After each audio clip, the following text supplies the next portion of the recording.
நடைபெற்ற சட்டமன்ற பொதுத் தேர்தலில் ஏற்கனவே விடுதலை சிறுத்தைகள் கணித்தபடி கொங்கு சட்டசபை உருவாகும் நிலை ஏற்பட்டுள்ளது. இந்த நிலையில் தமிழக வெற்றிக் கழகம் 108 இடங்களில் வெற்றி பெற்று ஆட்சி அமைக்க இயலாத நிலை ஏற்பட்டுள்ளது.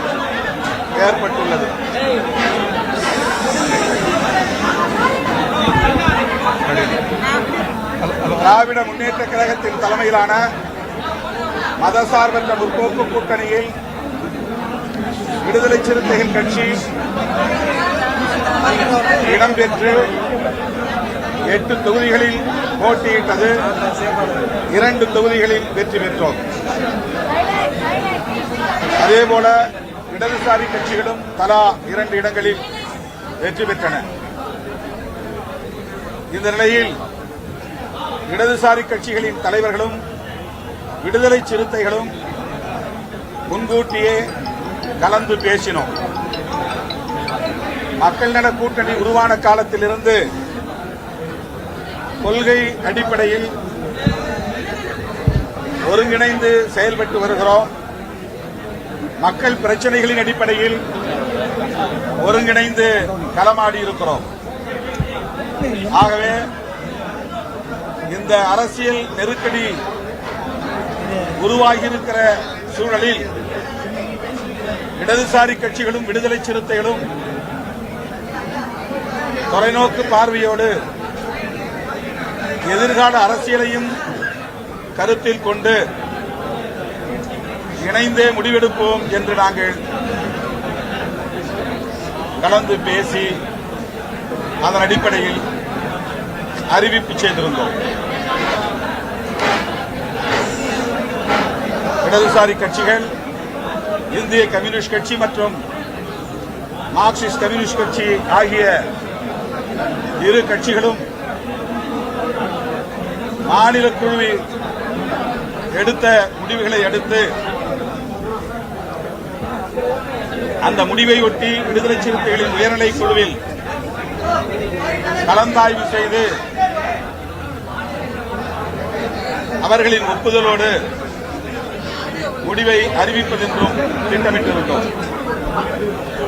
அதன்படி நேற்று 8ஆம் தேதி மார்க்சிஸ்ட் கம்யூனிஸ்ட் கட்சியும் இந்திய கம்யூனிஸ்ட் கட்சியும் தாவேகாவுக்கு ஆட்சி அமைப்பதற்கு ஆதரவளிப்பது என்ற முடிவை எடுத்தார்கள். அந்த முடிவை முன்வைத்து விடுதலை சிறுத்தைகள் கட்சியின் உயர்நிலை குழு கூட்டம் நேற்று மாலை 6 மணிக்கு ஜூம் இணைப்பு வழியாக நடைபெற்றது.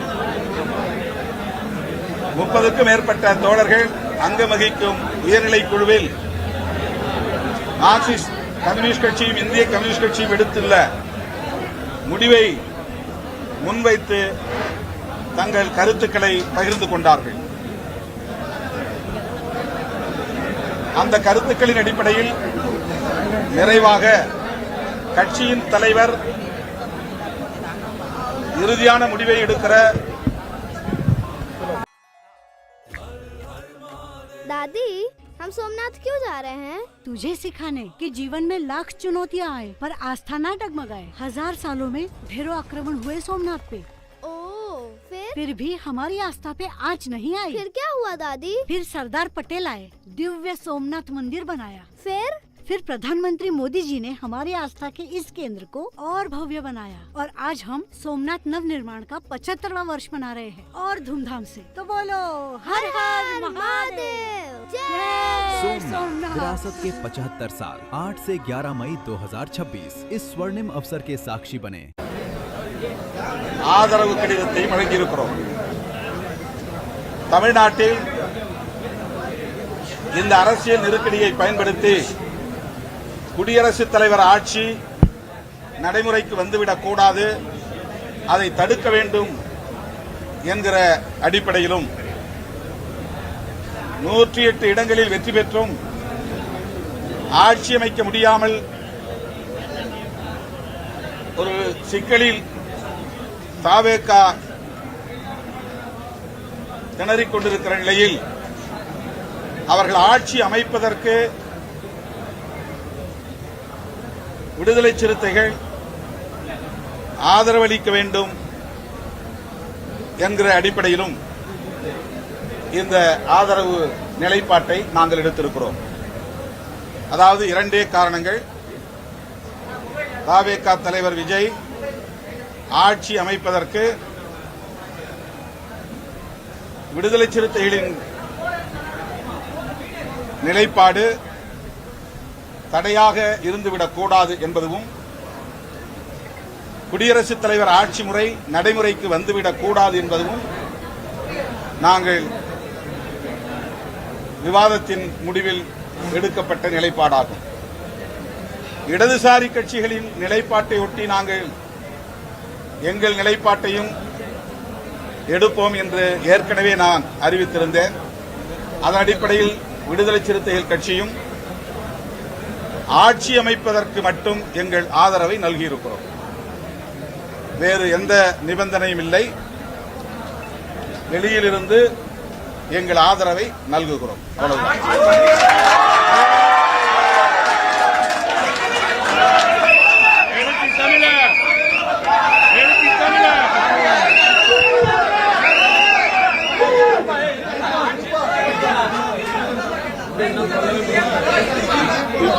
இன்றைய நிலை வரையில் நாங்கள் ஒரே விஷயத்தில் மட்டும்தான் கவனம் செலுத்தியிருக்கிறோம்.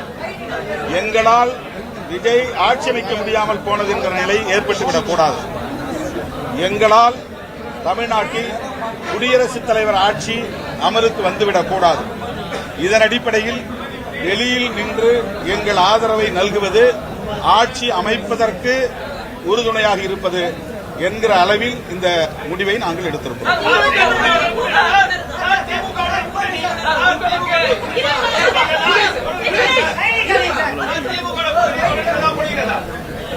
நாங்கள் திமுக தலைமையிலான மதசார்பற்ற முற்போக்கு கூட்டணியில் தான் இருக்கிறோம். ஆனால் அரசியல் நெருக்கடியான இந்த சூழலில் ஒரு முடிவை எடுப்பதற்கு ஒரு அரசியல் கட்சி என்கிற முறையில் எங்களுக்கான சுதந்திரத்தை பயன்படுத்தி இந்த நிலைப்பாட்டை நாங்கள் எடுத்திருக்கிறோம். இது எந்த வகையிலும் எங்கள் உறவை பாதிக்கும் என்று நாங்கள் நம்பவில்லை.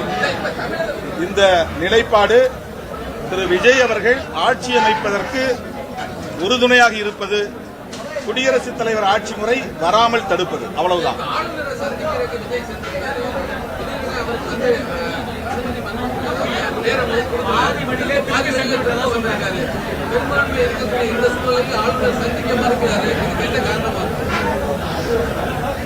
ஆளுநர் திரு விஜய் அவர்களை சந்திக்க மறுத்திருப்பது அதிர்ச்சி அளிக்கிறது.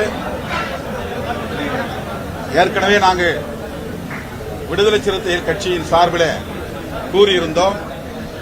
மக்கள் அவருக்கு கூடுதலான இடங்களை தந்து தனிப்பெரும் கட்சி என்ற அங்கீகாரத்தை தந்திருக்கிறார்கள். அவர்களுக்கு ஆட்சி அமைப்பதற்கு அனுமதி அளிக்க வேண்டும் என்ற கருத்தை ஏற்கனவே சொல்லியிருந்தோம். போதிய எண்ணிக்கை இல்லை என்று சொன்னார்கள். அந்த போதிய எண்ணிக்கைக்காகத்தான் இடதுசாரிகளோடு விடுதலை சிறுத்தைகளும் ஆதரவை நல்கியிருக்கிறோம்.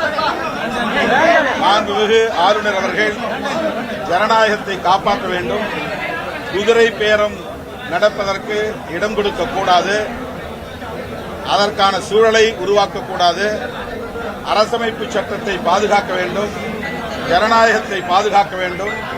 எனவே ஆட்சி அமைப்பதற்குரிய எண்ணிக்கைகள் அப்சல்யூட் மெஜாரிட்டி என்று சொல்லக்கூடிய 118 இடங்கள் இன்றைக்கு தவேகாவுக்கு உள்ளது. இந்த நிலையில் அவரை ஆட்சி அமைக்க அனுமதிப்பதுதான் ஜனநாயகமாகும். ஆளுநர் ஜனநாயகத்தை படுகொலை செய்யக்கூடாது என்று வேண்டுகோள் விடுக்கிறோம்.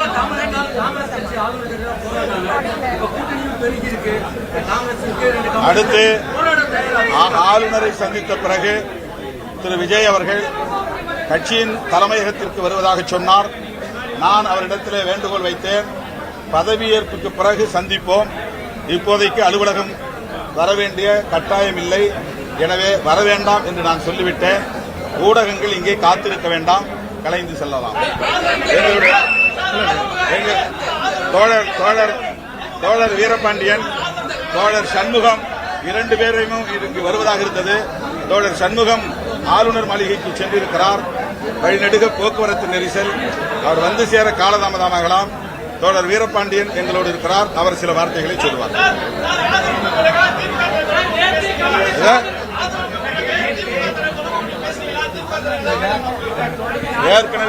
ஏற்கனவே நாங்களே முடிவெடுத்திருந்தோம். இடதுசாரிகளும் விடுதலை சிறுத்தைகளும் எந்த முடிவை எடுத்தாலும் அந்த முடிவை திமுக தலைமைக்கு அறிவித்து அதன் பிறகு நாம் இதை வெளிப்படுத்துவோம் என்று கூறியிருந்தோம். அதன்படி திராவிட முன்னேற்ற கழகத்தின் தலைவர் தளபதி ஸ்டாலின் அவர்களுக்கு இந்த தகவலை நாங்கள் முறைப்படி சொல்லியிருக்கிறோம். நாங்கள் இந்த முடிவை எடுக்கிறோம் என்று சொன்னதற்கு, அது உங்கள் கட்சிக்கான சுதந்திரம், நீங்கள் அப்படி முடிவெடுப்பதாயிருந்தால் வாழ்த்துக்கள் என்று எங்களுடைய நிலைப்பாட்டுக்கு அவர் ஓகே சொல்லியிருக்கிறார். அவர் ஆரம்பத்திலிருந்தே சொன்னார், திரு விஜய் அவர்கள் ஆட்சி அமைப்பதற்கு நாங்கள் ஒருபோதும் இடையூறாக இருக்க மாட்டோம் என்று சொன்னார். அந்த ஒரு பெருந்தன்மையான கருத்தை அவர் தொடக்கத்தில் இருந்தே சொல்லி வருகிறார். நேற்றும் கூட அவர் ஆட்சி அமைப்பதற்கு காலம் தாழ்த்தக்கூடாது என்ற அறிக்கையை வெளியிட்டிருக்கிறார். இந்த நிலையில் விடுதலை சிறுத்தைகள் கட்சியின் சார்பில் திராவிட முன்னேற்ற கழகத்தின் தலைவர், மதசார்பற்ற முற்போக்கு கூட்டணியின் தலைவர் ஸ்டாலின் அவர்களிடத்தில் எங்கள் நிலைப்பாட்டை முன்கூட்டியே அறிவித்தோம்.